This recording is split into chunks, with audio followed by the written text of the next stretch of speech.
Bonjour à toutes et à tous et bienvenue dans ce nouvel épisode de podcast Tricot. Aujourd'hui, on se retrouve dans un cadre un peu différent. On est dans le jardin chez mes parents en Touraine. J'ai décidé de faire cet épisode parce que j'ai pas beaucoup tricoté en fait ces derniers temps. Enfin, pas beaucoup. J'ai quand même beaucoup tricoté, mais pour un seul ouvrage. Et j'ai pas eu de temps, énormément de temps de tricot ces derniers temps. J'ai eu beaucoup de travail. Donc là, en fait, je vous retrouve avec un nouveau cadre et un format de vidéo un peu différent parce que je vais vous montrer plutôt ce que j'ai tricoté pour offrir à mes parents ces dernières années avec un projet en cours qui est le cadeau, pour l'anniversaire de mon père qui n'est pas terminé. Mais voilà, je commence tout de suite avec ça. J'ai donc tricoté ce zipper sweater, le light de Petite Knit en taille, XL. Le voici, donc il y a évidemment des petits trous un peu partout, mais ça c'est parce que je n'ai pas encore, rentré les fils, ce sera pour plus tard. Mais en tout cas, j'ai quand même terminé une manche et je pense que là j'en suis aux côtes. Il faut que je fasse essayer avant de repartir, mais là normalement le jersey de la manche, c'est bon. Le corps, c'est bon aussi. Il faudra que je fasse maintenant les finitions, à l'intérieur. Donc voilà à quoi ressemblent les finitions sans les finitions, c'est-à-dire que quand on tricote le col, en fait, au début, on met quelques mailles avant de le mettre en double, on met quelques mailles en attente. Il faudra ensuite retricoter ces mailles-là et les rejoindre, en fait, au milieu pour les coudre. Enfin, c'est toute une histoire, mais comme c'est mon 6e, je j'ai l'habitude, ça va se faire tout seul. Là, j'ai plus besoin de la vidéo, tout va bien. Il faudra juste que je trouve un joli zip. J'ai pas eu l'occasion encore. Et moi, mon adresse, parisienne pour trouver des jolis zips, c'est IDM, rue Française. C'est un peu la caverne d'Ali Baba là-dedans, mais il y a des tiroirs remplis de fermetures éclairs et je trouve que ils ont des couleurs avec des métaux qui sont plutôt joli, plutôt plein de nuances et même si je trouve pas forcément la longueur pile poil, je sais pas si ça fait 20 ou 30 centimètres, même si j'achète une fermeture éclair de 60 centimètres, tant que le métal me convient et la petite boucle là pour tirer, la petite tirette de la fermeture éclair, je connais pas le nom. Il faut vraiment que ce soit joli parce que presque on peut faire un pull, magnifique et juste s'il y a un détail qui va pas, je sais pas, une fermeture éclair, trop argentée ou, un truc un peu clinquant, un peu brillant, enfin je trouve que ça perd un peu la subtilité du pull. Donc le zip est, primordial, à trouver, enfin pour que ce soit vraiment très joli et je le tricote avec la Péruvian Wool de Filcolana et j'en suis extrêmement satisfaite. Vraiment, je fais du jersey, au kilomètre. Là, c'est la mer de jersey, je regarde plus, je tricote, sans regarder, mes mains fonctionnent toutes seules. Voilà, pour le coup, pour s'entraîner à tricoter, sans regarder, c'est très, très efficace et j'aimerais bien peut-être par la suite recommencer un projet un peu plus, avec un peu plus de petites subtilités, de choses, un peu plus entraînante parce que là, c'est vrai que la seule, carotte que j'ai, c'est: «Ah, j'ai bientôt fini ma pelote, je mets 4 heures pour faire une pelote», donc c'est combien de temps je ferai pour, la prochaine pelote et sachant que j'en avais 18, je sais pas trop combien il m'en reste parce qu'à un moment, j'ai lâché l'affaire, je savais que je le terminerais pas et j'étais sous l'eau donc à un moment, il faut faire des choix aussi. Je savais que mon père évidemment ne m'en voudrait pas vu qu'il fait 34 degrés tous les jours, il attendra l'automne donc dans 2 mois, il l'aura mais pour les premières fraîcheurs parce que ça, clairement, personne ne porte ça, en ce moment, où que ce soit, je pense, en France, en tout cas. Voilà pour le zipper sweater, le 6e. Je pense que je suis pas prête d'en retricoter un. De toute façon, il y a pas spécialement de commande d'anniversaire ou la seule personne qui n'en a pas encore, c'est ma mère, mais je crois qu'elle préfère plutôt des petits cardigans, des choses comme ça. D'ailleurs, j'ai des choses que là, je vais vous montrer, qu'elle préfère. Je pense que le zipper là, on va faire une pause. Le 6e, on fait une pause. Donc maintenant, on va passer à tous les ouvrages que j'ai déjà terminés, je pense, au cours de ces 6 dernières années que j'ai pu offrir à mes parents. Donc je n'offre pas à chaque fois des objets tricotés ou quoi que ce soit, tricoté fait main à chaque fois parce que évidemment ça prend du temps et voilà, faut avoir l'inspiration, le temps, enfin il y a tout un tas de facteurs qui jouent. Mais en tout cas, ce que j'ai fait pour eux ces 5 dernières années, donc on va commencer avec ce qui me tombe sous la main, ça sera un peu dans le désordre. Nous avons donc un novice cardigan de Petite Knit. Je pense que c'est le premier gilet que j'ai dû faire de ma vie. Le deuxième, que j'ai tricoté en Tilia de Filcolana. Le mohair tenu en double. Donc pour un pour un ouvrage que j'ai terminé il y a 6 ans. Je sais que ma mère le porte énormément. Il est très, très beau. Je pense qu'il s'est un peu détendu au niveau du bas du au bas du gilet. Je sais pas si en le rebloquant, ça pourrait faire quelque chose. Mais en tout cas, le mohair est resté bien dense, bien bien fin. Il s'est pas plus abîmé que ça. Je trouve quand même qu'il a été très résistant. Ma mère en prend vraiment soin. Mais la preuve, sur la durée alors peut-être que là, oui, on voit légèrement une usure, au niveau du coude, mais ça veut dire qu'elle le porte et j'en suis absolument ravie et presque hâte à un moment qu'il y ait un trou. Comme ça, je pourrais lui en refaire un autre. C'est très bien que les tricots, ça vive, hein, que ce soit faut pas que ce soit dans une armoire. De toute façon, moi, si je fais un tricot à quelqu'un et que je sais que la personne ne le met pas, enfin, je vois pas qu'il y a un engouement plus que ça, je retricoterai pas. Je trouverai d'autres cadeaux qui feront un peu plus plaisir. Mais quand je sais que les personnes portent les tricots, au contraire, faut les user pour en refaire d'autres et ça fait partie du jeu et c'est hyper sympa. Donc le novice cardigan, qui a des très jolis boutons en nacre avec un petit liseré doré. Je sais absolument pas où je les ai trouvés, mais en tout cas, je pense qu'ils sont pas trop difficiles à trouver. Je les ai certainement trouvés chez Lil Oisel aussi, comme j'avais acheté la laine là-bas à ce moment-là. Je me souviens, je l'avais tricoté pendant le confinement, le deuxième confinement, donc 2020. Oui, donc ça fait 5 ans. Ça fait 5 ans. Et je me souviens avoir été dans une déprime infinie où je venais d'emménager dans un nouvel appartement. Bon, ça, c'était très, très cool avec mon copain. Mais c'est le deuxième confinement, il y a un gros souci. J'avais plus du tout de travail. On était en plein travaux. Il faisait très froid. On pouvait pas mettre de chauffage. Enfin, ça a été un contexte quand même très, très compliqué, ce deuxième confinement. Et enfin, la seule chose que je pouvais faire, c'était vraiment tricoter les mers de Jersey et je là, c'est à ce moment-là où je me suis vraiment mise au tricot concrètement, où j'ai tricoté, tricoté, tricoté. Vraiment ces moments où on a besoin d'être dans sa bulle, un peu déprimé, pas bien et ça m'a vraiment aidée donc là maintenant c'est une thérapie pour les moments de bonheur, pour les moments un peu plus tristes ou voilà, ça fait partie vraiment de mon quotidien mais là ça a été un réel soutien et ce que j'en ai ressorti parce que comme j'avais plein de temps, je me suis dit: «Ah bah, c'est super, je vais pouvoir entreprendre plein de trucs, lancer ma chaîne YouTube, mais j'avais pas l'énergie ou lancer une boutique en ligne, créer des choses pour que ça m'apporte un revenu et j'étais incapable de faire tout ça, donc très culpabilisée aussi évidemment.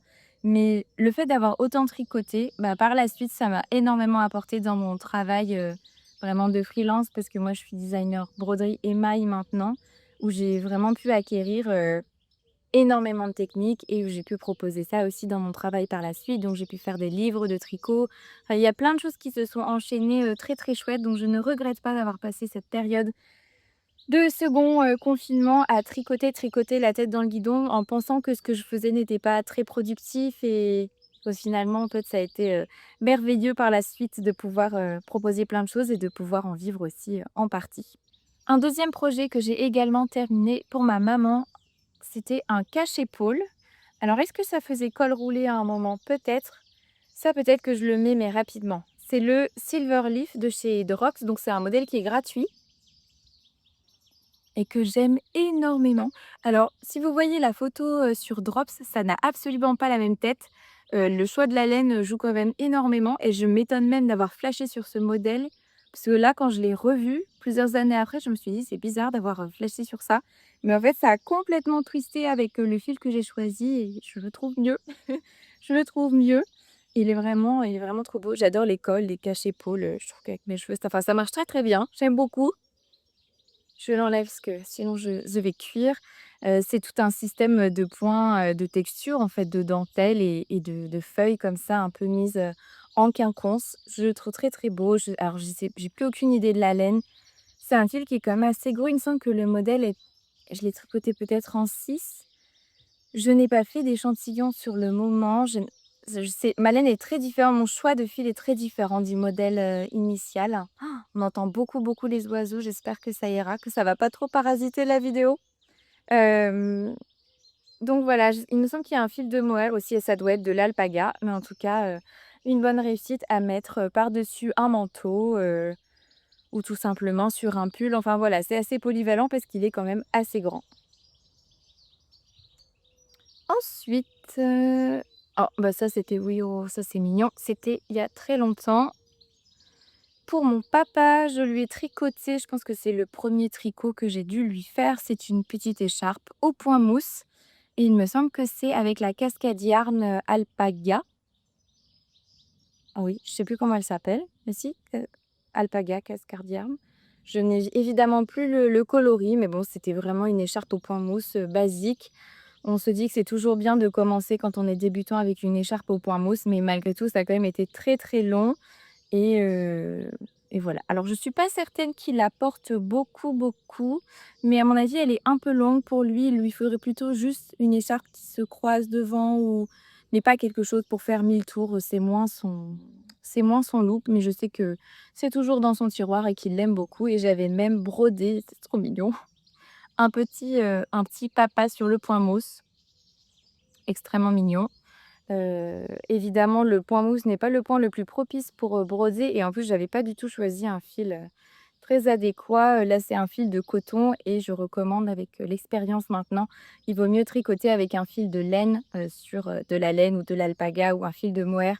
Il faut pas trop broder un fil sec sur un fil, mousseux, je trouve ça je fais pas de généralité non plus, mais globalement, je trouve que ça marche mieux, quand on respecte quand même le taux de mousse du fil de base de la base pour ensuite broder, par-dessus, pour garder le même aspect.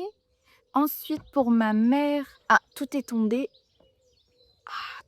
dans l'herbe.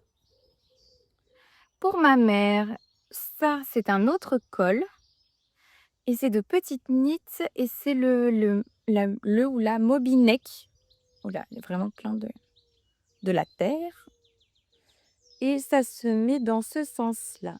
Alors le mien, il est minuscule parce que je pense que j'ai pas du tout, comme je ne maintenant avant je faisais déjà pas d'échantillons, mais maintenant je connais un peu plus les laines et le métrage par rapport au grammage. Enfin, je sais un peu plus m'y retrouver, mais avant je me lançais quand même après j'ai pas eu trop de déboires donc ça va.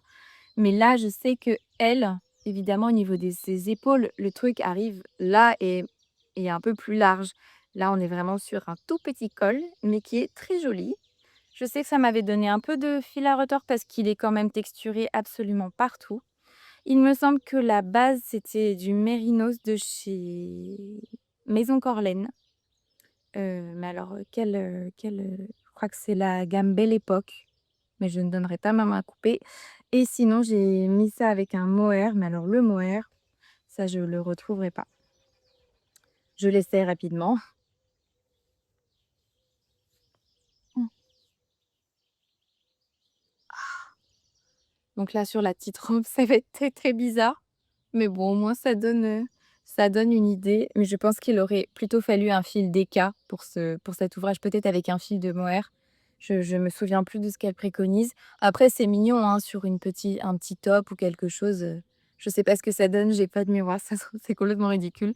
Il me semble qu'on commençait ici ou dans le dos, mais en tout cas, on fait, d'un côté et on revient vers l'avant et ensuite on relève les mailles, pour le col et avant d'en parler plus, je l'enlève parce que vraiment je chauffe.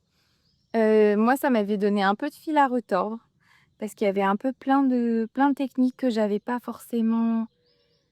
Tout ce qui est montage, rabattage à l'italienne avec, rabat, montage tubulaire et tout, c'était pas forcément acquis pour moi. Là, maintenant, c'est bon. Mais de mettre en place vraiment toute la texture qui était très changeante, voilà, j'avais pas l'habitude et ça m'a donné un petit challenge. Donc il me semble que je l'ai défait et refait, plusieurs fois, vraiment le début, parce que j'ai eu du mal à le mettre en route. Après, une fois qu'on sait et qu'on arrive à lire son tricot sur toutes les portions, ça fait quand même des lignes, donc ça se suit et à partir de là, ça roulait. Je le trouve très, très beau. Le revoyant là, je me dis: «Franchement, je me le ferais bien pour moi», avec une laine peut-être un peu plus épaisse, mais en tout cas, c'est un projet que je referai sûrement.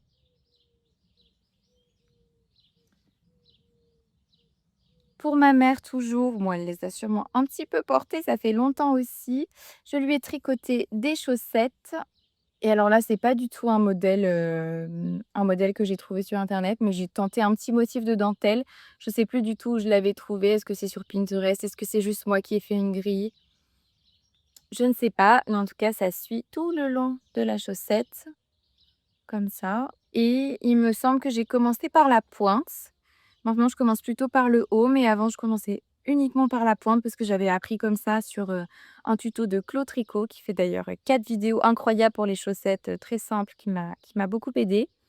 et ensuite voilà, tout simplement le motif de dentelle, tout le long. Il y a pas besoin de plus. La laine, je sais pas du tout d'où ça vient, mais c'est une laine de teinturière, c'est sûr. Ça vient, je pense, d'un voyage, mais je sais plus où, je sais plus le la marque ou quoi, mais j'ai retrouvé la pelote parce qu'il m'en restait quand même pas mal. C'était un écheveau de 100 grammes et je l'ai retrouvé pour faire ma couverture en patchwork, donc elle sera dans mon carré de patchwork un peu dans les orangés roses et je suis ravie de d'avoir retrouvé, cette couleur. Toujours dans les chaussettes, je fais pas le détail des chaussettes parce que c'est vraiment extrêmement simple. Il y a des personnes qui le détaillent beaucoup mieux que moi. Mais là, donc ce sont vraiment des chaussettes à la vanille, toutes simples. Donc là, pour mon père qui fait un bon 44 et là, c'était presque c'est pas de la déca, mais c'était un fil qui est un peu plus gros quand même de la fingering. Peut-être ah, je dirais des bêtises, je sais pas. Entre la fingering et la déca, je connais pas très bien les harengs, sport, je mélange un peu les 2. Vous saurez mieux. Bon, de toute façon, je sais, j'avais pris ce fil-là parce qu'il était un peu plus gros et que pour faire des chaussettes aussi grandes, il fallait un peu plus que de la fingering toute simple. Je pense qu'il les porte de temps en temps à la maison, mais elles sont pas trop usées, donc à mon avis, c'est timide sur le fait de porter les chaussettes. Ensuite, nous avons alors ça, c'est beaucoup trop cool, le mouton, c'est le, Bubble Tea Pillow de Perf Soho. Évidemment, toutes les références de tout ce que je vous montre là, je retrouve tout et je mets ça dans la barre d'infos, excepté pour, les chaussettes, l'écharpe au point mousse évidemment.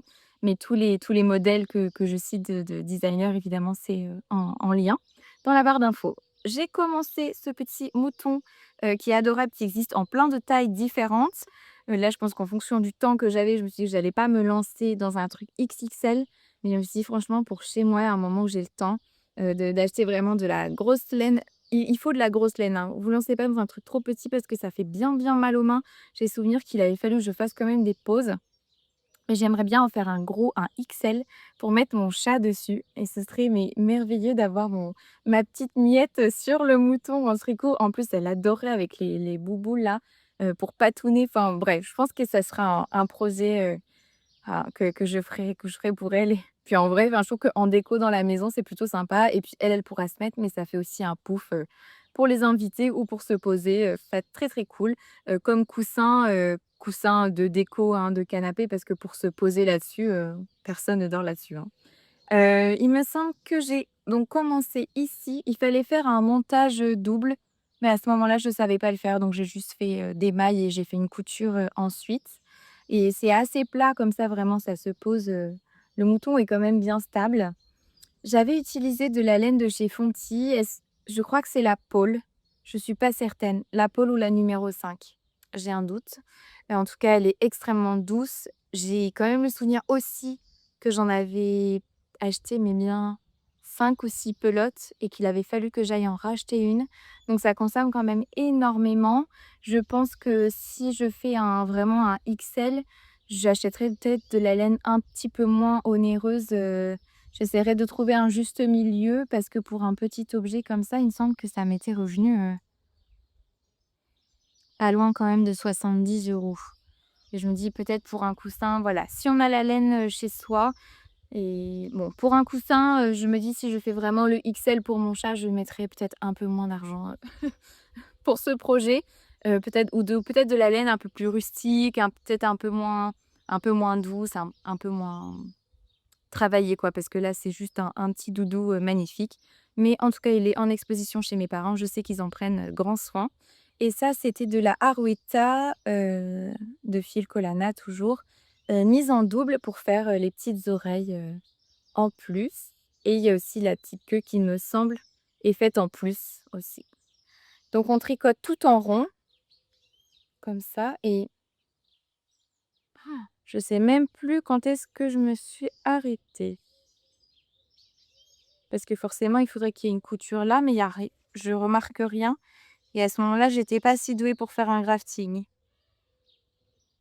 Je sais plus comment il se ferme, mais en tout cas, il y a tout un travail entre l'avant, l'arrière, enfin, c'est pas forcément pour débutants comme ça ça a l'air simple, mais il y a quand même pas mal de petites spécificités, il faut s'y atteler. En plus, c'est en anglais et je crois que c'est à ce moment-là, c'est le moment où je découvrais un peu l'anglais et les modèles de Pearl Soho, je trouve qu'il faut quand même évidemment, c'est des modèles qui sont gratuits, donc il faut que je m'y remette à plusieurs fois, que je fasse des tests, que je comprenne un peu le fonctionnement et puis bon, bah, c'est une construction qu'on n'a pas l'habitude de faire, c'est un objet qu'on n'a pas l'habitude de faire, ce qui fait qu'il avait fallu que je m'y penche, quand même, un petit moment, mais je suis ravie du résultat et encore une fois, le revoyant là, je l'adore et je pense que je vais le refaire en plus grand pour chez moi. Toujours dans la série des petits animaux, donc je sais pas si j'ai dit, mais ça c'était pour mon père, le petit mouton. Je trouve ça très, très cool, d'offrir un peu des animaux ou des doudous comme ça, aux adultes. Donc voici le hamster, le guinea pig de Claire Garland que j'avais aussi offert, à mon père, que je trouve mais tellement mignon. Il l'adore, enfin vraiment, je trouve d'offrir des petites mascottes un peu comme ça, des petites peluches qui vont, veiller sur la maison, qui vont être dans la maison. Après, on lui offre souvent des petites sculptures en bois d'oiseaux, enfin, il adore les animaux. Donc pourquoi pas, se lancer en tricot. D'ailleurs, si vous avez, des modèles, si vous connaissez des modèles vraiment d'oiseaux assez très précis, il me semble qu'une fois j'avais trouvé une petite mésange. Après je m'étais dit que j'allais me lancer pour en faire un prototype. Ça n'a jamais vu le jour, mais ce serait incroyable d'avoir un livre où vraiment des modèles avec des oiseaux précis, des rouges-gorges, des petites mésanges, des merles, enfin vraiment des oiseaux, comme ça, des petits oiseaux bien de chez nous, tout mignons, tout petits et pour avoir une jolie collection, ce serait incroyable. Donc si vous connaissez, des modèles, si vous en avez vu passer, moi j'ai jamais rien vu de qui m'a trop exaltée pour le moment, des choses assez précises. Mais bon.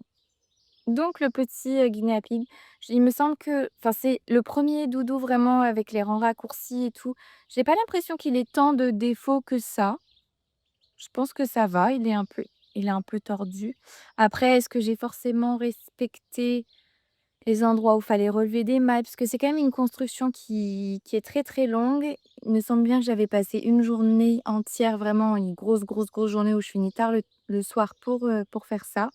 Ce qui change un peu tout, c'est quand même les yeux de sécurité. Moi, depuis que j'ai découvert ça, je j'aime bien parce que la broderie, il manque ce petit éclat un peu brillant. Je trouve qu'il fait tout, pour les doudous et en fait, le visage, on a beau avoir tricoté parfaitement, le corps, de l'animal, si en fait les yeux ou la bouche ou quoi, ça va pas, il y a un ça gâche absolument tout et c'est hyper dur à faire donc parfois les yeux de sécurité, hop, ça roule, tout de suite. Peut-être des petites perles, ça pourrait fonctionner aussi. Dans tous les cas, j'ai utilisé c'est de la moustache de chez Fonty. Je pense que c'était des petits restes que j'avais d'anciens projets, mais ça s'y prêtait, extrêmement bien pour faire ce petit doudou, voilà. Donc, il est toujours dans ce magnifique, pochon. C'est le Honey Bucket Bag de Petite Knit. Donc le petit guinea pig est toujours installé dans son pochon. Ce petit sac, à projet ou à ce qu'on veut. Alors juste dedans, il y a un vieux truc en tricot que j'ai dû faire. Là, par contre, j'étais très, très jeune, j'ai dû faire un truc extrêmement déjaugé. Heu, c'est uniquement pour le rembourrage, ça plus personne ne le met depuis, bien longtemps. Le pochon qui sublime, pareil, là j'ai très, très envie de le refaire, mais je me souviens que c'était quand même bien, bien long. C'est un sacré investissement, mais qu'est-ce qu'il est agréable et les finitions, mais c'est une folie furieuse. On commence au niveau du fond du sac, l'étoile hyper jolie, il se place bien. Hem, la seule astuce, parce que je m'en souviens, quand je l'ai fait la première fois, grosse, grosse galère. Il y a 2 tutos possibles pour faire le point là comme ça. En aller-retour, mais toujours en suivant en rond, c'est-à-dire qu'on fait en aller-retour, mais on chope une maille au début pour revenir pour ou alors la technique en rond. La technique en rond pour moi est beaucoup, beaucoup plus simple, sauf que j'ai pris le premier tuto et j'ai fait, j'ai défait, j'ai fait, j'ai défait, mais je sais pas combien de temps avant de réaliser qu'en fait, il y avait un autre tuto juste en dessous pour le faire en rond de manière beaucoup plus simple. Donc on voit quand même qu'il y a forcément une jonction, ce qui est normal d'un rang à l'autre. Mais alors la simplicité, c'est un petit coup de main à prendre, mais beaucoup plus simple que faire un aller-retour. Donc vraiment, je vous conseille de regarder dans tous les cas les 2 tutos pour prendre celui qui vous correspond le mieux. Ensuite, quand on arrive ici, il faut faire le petit truc de coulisses là, qui est trop beau. Il y a plein de mais à l'intérieur, enfin, c'est trop joli, quoi. Ça permet de faire un petit galon comme ça. Ça aussi, il me semble que c'est en double et c'est fait avec un fil de fingering et un fil de mohair. Il est très, très épais. Les petites high cords sur les côtés pour le fermer, il est sublime. Franchement, trop envie de m'en refaire plein. Mais là, ça me fait toujours ça quand je suis en presque mono en cours. Après, ça me travaille, j'ai envie de faire plein, plein, plein de choses. Donc ça va revenir. Je pense que je reviendrai, oui, dans un très gros mois quand j'aurai quand même, quelques projets terminés, un peu cool, à vous montrer. J'aime bien quand il y a les épisodes ont quand même pas mal de choses à montrer parce que l'idée c'est de d'inspirer, de donner un peu des nouvelles envies donc c'est important d'avoir, quand même pas mal de contenu. J'aime bien moi quand il y a plein, plein, plein de trucs, un peu dans tous les sens. Voilà, je remets dedans et pour, le choix de la laine, là, je m'en souviens plus du tout, je sais plus du tout ce que c'était.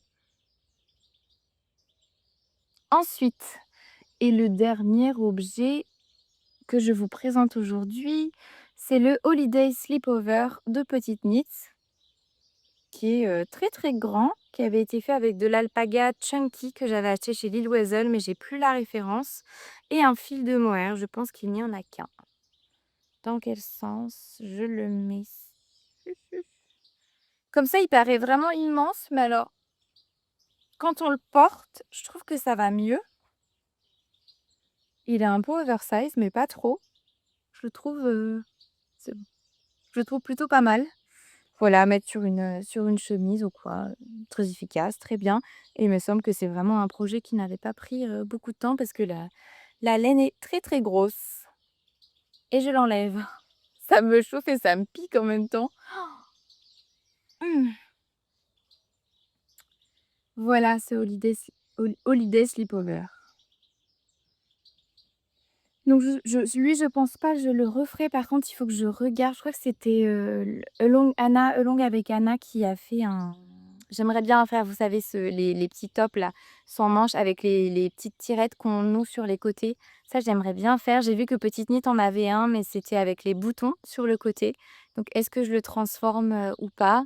Mais en tout cas, j'aimerais bien m'en faire un, juste les 2 panneaux devant avec les tirettes sur les côtés.